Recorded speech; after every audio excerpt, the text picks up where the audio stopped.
On the tranquil shores of the lake, darkness enveloped every nook and cranny with only a faint whimper echoing, piercing my heart with sorrow.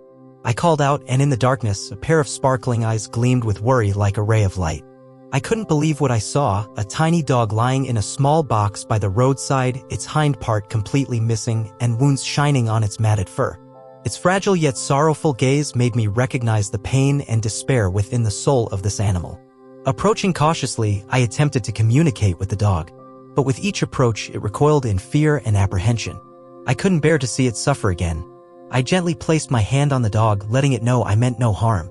Looking into its eyes shining in the darkness, I sensed a plea and delicate hope. The dog had lost half of its body and was abandoned. It didn't know what to do, with no one to turn to, and its heart shattered in the feeling of abandonment and hopelessness. My heart ached too, but I couldn't abandon the dog. I remembered the heart-wrenching moment when the dog lay there, alone in the darkness, and I couldn't sit still anymore.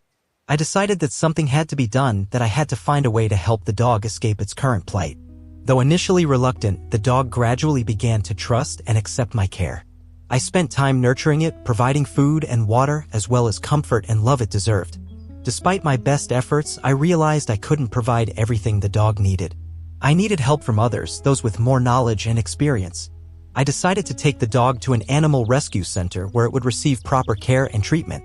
Though heartbreaking to part ways, I knew it was the right decision for both of us. In the end, I think about the dog every day, hoping it will find happiness and health in the future. My heart remains with the dog, and I will never forget the story of sorrow and hope for salvation.